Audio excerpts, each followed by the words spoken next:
What's up, y'all? Welcome to Digital Media Makers. I'm your host, Lamaya Hedgefeth, coming to you from the illustrious Morgan State University.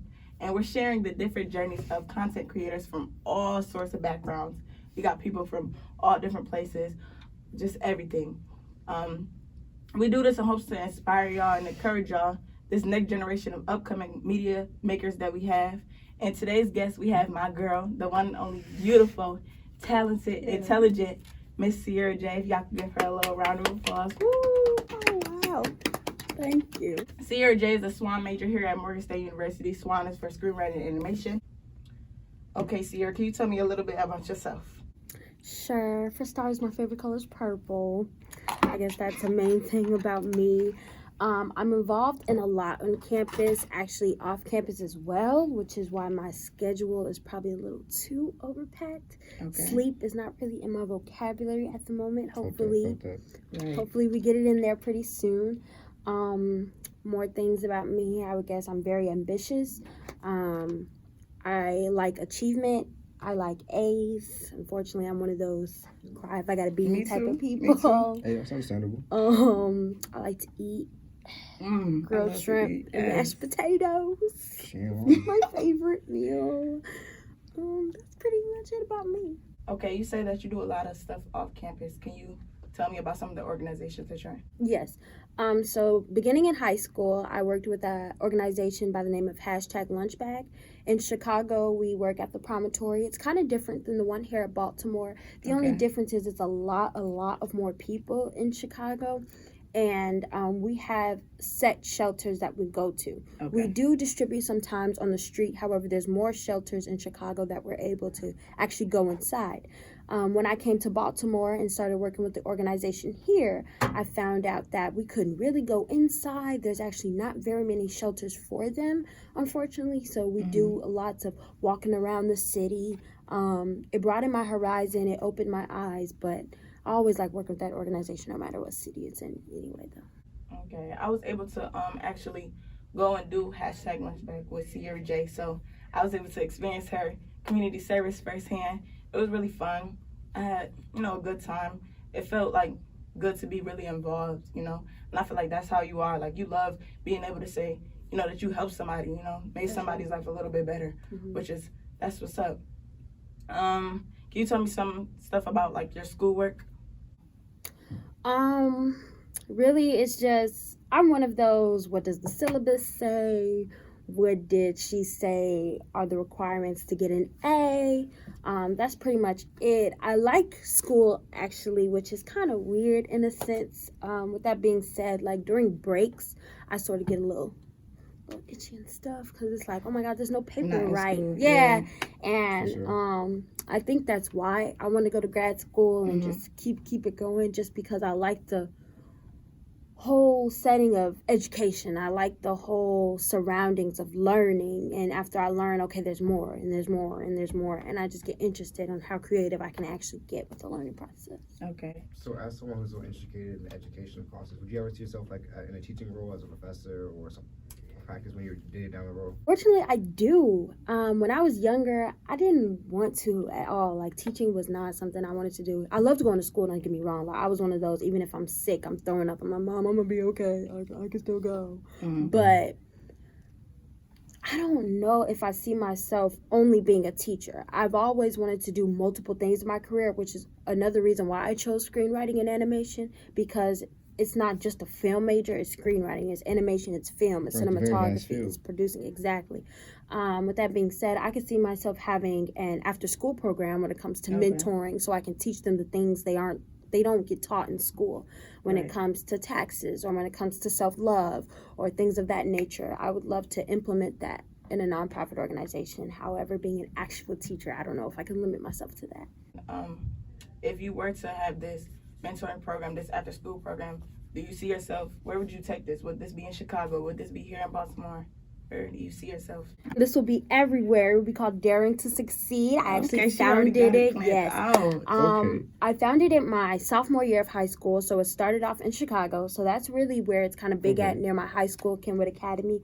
I brought it to Baltimore the beginning of last year. However, due to a couple of health problems, we sort of got pushed back to it actually getting on its feet. So we're working on that. However, we got the liability forms together. We bought the domain. The website will be dropping in 2 weeks. Period. Check And that out. hopefully everything's good. I finished the promo video. I'm very excited about it. So Okay. What's the most exciting part about doing something like this? Like, is it seeing like the kids actually learn, or knowing you're doing something great for the community? so I started this with dancing only, simply For because sure. that's what I was good at. So I Mhm. knew I could teach the kids how to dance. I'm not really too good at drawing at all. Right. So if they tell me to draw something, I'm put stick figures on a piece of paper and be like, here you go.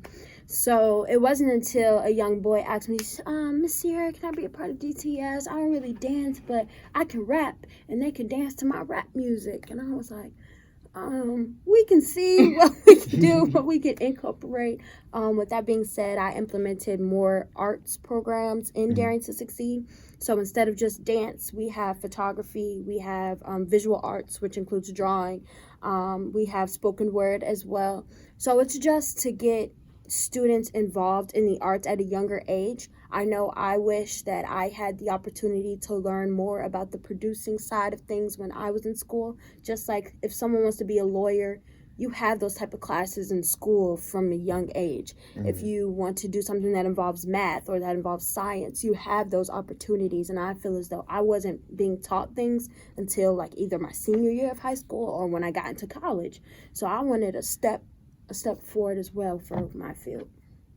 Exactly. That's fascinating. You mentioned something about running into some health complications. What happened with that? At first, my freshman year, I totally thought it was like, the freshman 15 that everybody gets. But I was telling my mom, yes, but I'm telling my mom, like, Mom, this is not the freshman 15, it's the freshman 25. I don't know really what's going on. Gain a lot of weight. And yeah. And the thing was, it would have been different if I was gaining this weight with the year passing, but I gained that weight in over 2 weeks. That was nice.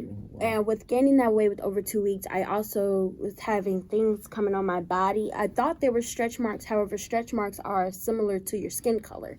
So I found out that mine was dry. So I went to the doctor's office over the summer simply because I didn't really have a home of a doctor's office here at school. And unfortunately, after so many appointments, after my MRI, I was told that I had a brain tumor. A lot of my family members, as well as my doctors and my surgeons, they highly encouraged me to take the semester off. However, you all know me when it comes to that education, didn't want to do that at all. So I was like, I'll just push through. We could just move the surgery back. Unfortunately, that caused me to gain even more weight and even more stride. Unfortunately, the stride doesn't go away even when they take the tumor out. Okay. But I was able to finish the semester off, so that was good. I did have my surgery December 17th. It went well. However, it was much longer than I expected. We started at 5 a.m. We were supposed to end at 12 p.m. Unfortunately, we didn't end till about 4:30 p.m. and I didn't wake up till like 6 or What 7. caused the delay to be so? Like, what caused it to take so long? So I didn't want them to open up my skull for brain surgery. I begged for them to go through my nose because with Cushing's syndrome, that is a way that you could take the tumor out because the tumor was by my pituitary gland. Okay. And with my nose being so small, unless they opened it up, it was going to take a long time for them to get all the tools up there and work all the magic and stuff. Right. Oh, you still look beautiful, of course. So I wouldn't even know. Yeah, that's. You're so high energy. Like I don't know what it is you've gone through something like that, and like the fact that you can come in here and see his personality is truly amazing. For sure. It was How do you feel like it affected like your mental and your emotional state? It really took me on a toll, and that's why I would say my platform turned from only helping the kids to really shining the light on self-love. I didn't know I loved myself so much, and I didn't know that I appreciated myself so much until this happened, because you could literally see the change. Excuse me. But, like, if you see my ID... It's okay. You could cry now. You could let it out. If you see my ID, like, I look like a totally different person. And I didn't really realize it until, like, I would go somewhere and they would see my ID. And they'd be like, looking at you looking kinda again. funny. Yeah. Yeah. And I'd be like, nope, that's me. Because people are ignorant. People don't really know. Like, they're not educated on a lot stuff. of that did come with it. like on social media, if I would like post anything or anything like that, I would get backlash of like, did you hide a pregnancy or what's going on? I'm like, whoa, Ciara J's not on the pregnancy route. It's much Don't be later. planting no babies on Yeah, my I like sleeves. actually have a lot of nieces and nephews, so I really call them birth control Mhm. because I don't want kids right about now, like anytime soon. Because of that, Understandable. yeah, but that was just like, I guess I really took advantage of it. I didn't know. Like, I would be like, yes, love yourself, but I didn't know how much I loved myself until I facts. didn't love myself. And as much backlash as you got, people making hate comments, trolling on Twitter and whatever, you also had a lot of support. Yes. So you want to talk about some of the support that you received? Honestly, like, before I went into surgery, my mom put together this pajamas and prayers night thing. So a lot of my friends and family, they came and we all had matching pajamas and we prayed the night before and it was good. And when I got out of surgery, I actually saw a video that all my friends from Morgan got together and put. It was really nice. Coco was in it. Bia was in it. My friend Tasia, she actually put the whole thing together. Honestly, she's really been my best friend since I came to school. And it was really, really nice to see everybody was just all, praying and rooting for me, which is really good because when I was asleep during the process, I think I also was like oblivious to how exactly it was going to go. So I was like, this is really how it is. Like the surgery room, first of all, it looked like a scary room almost because it was just white walls. And then they had this, like, it was close to Christmas time. So they tried to play Christmas music, but it sounded like scary Christmas music. And then he was like, dream. And I was like, okay. He asked me what did I want to dream about. And I was like, graduation. And he put me to Anastasia, no dreaming. No dreaming at all. Dreaming? When I woke up, that was my last memory. Was graduation and him putting his hand over my mouth and So you I'm don't remember gone. anything? Like, Nothing. okay. And I was like, wow. But you wake up hurting. Like it hurts really real bad. And I guess they had to put like an oxygen tube down. So my throat was sore. worse than sore. I don't know what that was, but I know I can't even go through labor. Because my pain level is high. It's high. I don't have good pain tolerance. I was screaming, kicking, let me out. Let me go. You was acting a fool. I was acting a fool. Unfortunately, my apology to my surgeons if y'all see this. I didn't mean to. You said your mom threw you a pajama party. Can you tell me a little bit about your family and relationship that you had with your parents and siblings? Growing up, my mom was totally always my best friend. However, she was a flight attendant, meaning that her job was different than my friends' parents' jobs. Right. Excuse me. For example, they had a 9 to 5, so they would see their mom in the morning, they see their mom in the evening, cook dinner. Right. For me, it would be like days at a time. So like I'd see my mom probably 5 days, then 3 days I wouldn't see her, and then I'd see her again for 2 days. 2 days I wouldn't. So it'd be kind of back and forth. However, that sort of stopped when her health got a hold of her. Okay. Which for me was good and bad in a sense. I would say because it was good because she got to be home, and it was bad because I had to take care of her. I guess I can't say 100% it was bad, but at the same time, it was bad due to the fact that I had to transfer schools. We had to move. It was just a lot going on. However, me and my dad, I've always been a dad's girl. Okay. I guess it wasn't until I got, older Right. that sort of clashed. Soon as I got interested and, And liking boys and stuff, he was definitely not a big fan. That's Yeah, what that was protector probably the princesses, only. though. Yeah, So it's probably that was the only conflict my parents and I had is, because I was always. You couldn't tell me my mom was wrong. If kids are jumping over the puddle and my mom been told me don't jump over the puddle, I'm gonna be that one kid. My mom said don't jump over the puddle. Exactly. And they'd be like, your mom's not here. My mom is here. Somehow she's here. I'm telling y'all. Our mom's got eyes Alright. everywhere. Yeah, so Moms will find out what you did. exactly. That's kind of how I was. So once I got a little bit older and had a mind of my own, that's when conflict definitely stopped. They were like, Ciara, you're supposed to obey everything I say, even if it's right, even if it's wrong. And I was kind of like, come on, let's sit down and talk, because even if it's right, even if it's wrong, it ain't gonna work for me no more. So.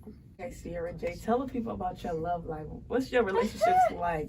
Since your dad obviously didn't see Eye to them eye. as fit. Tell me a little bit about that. I'm definitely power to the single people Okay, yes, power right to the about single people. now. I was in a relationship for a very, very long time. I don't know how y'all do that. But okay. Yeah, from my junior year of high school till a couple months ago. Oh, okay. Fresh. Yeah, very fresh. What was the breaking point? He's a very interesting individual. Interesting. Gotcha. He is like my best friend, only because he's been like my best friend all those years. However, I do believe it is time for us to break. It's time for him to grow. And he needs to grow as an individual, though, without me. For sure. The immaturity level was starting to not only hurt me, but prevent me from getting as far as I know I can get. Exactly. And I will not let anyone get in the way of Ciara J as his brand. So, kudos to him. Kudos to him. Can you give me a little bit of examples on how you felt like he was holding you back? Like, hindering you from getting to where you want the Ciara J Evans brand to be? How is he stopping you from getting there? Okay. Like, since you stopped messing with boy, your cloud has gotten less dense, you're able to see through things. Well, I could explain that to you in the best way that I can without putting his business out there. Right, exactly. Simply because it's me, not him. Understandable. So, let's say this. I was in school for the entire time. Just me. So my schedule would look very different than his. However, he had to understand that completely.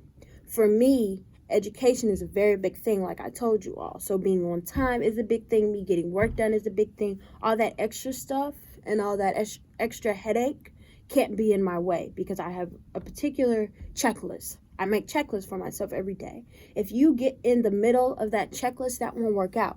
There's things that he does that I do not do. I don't shame him for it. A lot of young people do it, unfortunately. However, it's not me. So I can't have that in my way all the time. It's clouding your vision. You need tunnel vision. You got to see where you're going. It's definitely clouding my vision. Clouding for sure. And you shouldn't have so much cloud. That you can't even see what's going on. Yes, like maybe, a little cloud. Cloud. But 24 hours cloud? What kind of cloud we talking about? Cloud that shouldn't be in the cloud. I'm like, cloud away. A little smoky. Yeah, a little smoky cloud. Okay. So I tried to blow it away. And yeah, that was a big thing that really got So you feel like since you stopped messing with boy, your cloud has gotten less dense, you're able to see through things? Hey, my cloud is great. I got 20/20 vision. I don't even know glasses. She said she unless it's sunglasses because of the sun. But I'm great. It's awesome. Phenomenal. Okay. What is one of the biggest lessons that you learned this year? Definitely self-love. Like I said before, yeah. Like I said, I didn't know that I love myself so much, and now I knew. It was like, because I definitely have problems with it now. I have issues with it now. I don't like going out as much. I don't like hanging out as much. And it's simply because I don't feel like I look like me. But you're getting back into it. You got to give yourself time. Yes. Everything takes time. You can't rush back into things. You got to kind of let things smooth over. I for sure thought that. I thought when the tumor was going to get out, I was going to like, boom. You was going to snap back. Yes, I thought that. My dad was like, no. It's going to take about 3 months. I said, 3 who? 3 who? Yes, 3 who. It's okay. We have time.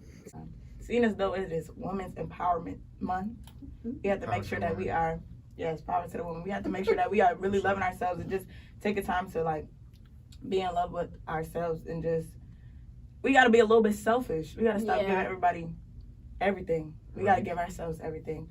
Do you want to tell me a little bit? I know that you do pageants, and seeing as though we have all Black women in Miss titles, would you want to tell me about that? Pageantry has definitely been a part of my life since the age of 13. A lot of people have a lot of backslander on pageants. However, it has done nothing but help me, shaped me, and make me the woman that I am today. A lot of people think that walking across the stage is how you win a pageant. However, that's actually 100% not true. It's usually based off of your interview process, how well you speak, how you relate to people, how genuine you are. I like to tell people that this little wave right here is a loser, and this one right here is a winner. Someone who's real. I'm gonna do the winner one. Exactly. Someone who's real will probably wave like this, and someone who has a poker face will probably wave like that.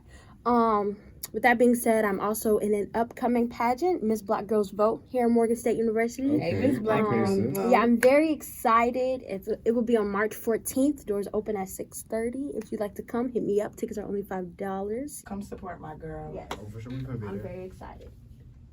Well, I just want to say thank you very much, Ciara J, for coming on our podcast and just talking to us and telling us stuff, getting vulnerable with us, really giving us the nitty gritty of what it is like to be you and a part of your life. A young girl from Chicago, went to Morgan State University, had a little bit of health complications, but you're really pushing through it and you're keeping positive energy. And, I really appreciate you and respect you for that. Thank you, for sure. This was delightful. I learned a lot. I feel like you're cool. Oh, you love that. For sure. Real cool. Mine did her thing. Thanks. Thank you for tuning into the digital media episode on Ciara J, where she talks about her life experience. We talked about a lot of stuff on campus as well as off campus. And we just hope that you learned a couple lessons about life and about women's empowerment, loving yourself, and all the above. Make sure y'all follow us on social media. Please follow us on social media, y'all, so that y'all can keep getting this bomb content. My social media, Instagram is YellowLala_, YellowWLA_. You can follow Miss Ciara J on Instagram as well at Queen Ciara Jewel, QueenCiarajewell. Make sure y'all follow her. You can follow Jared too as well. Oh, for sure. I'm on Instagram at King_Grizz_. That's KING_GRIZZ_. You follow me, you won't regret it. I'm screaming. For sure. And we really just appreciate y'all for tuning in and listening to us. And make sure y'all keep listening and follow. See y'all soon. Much love. Much love. Be safe, y'all.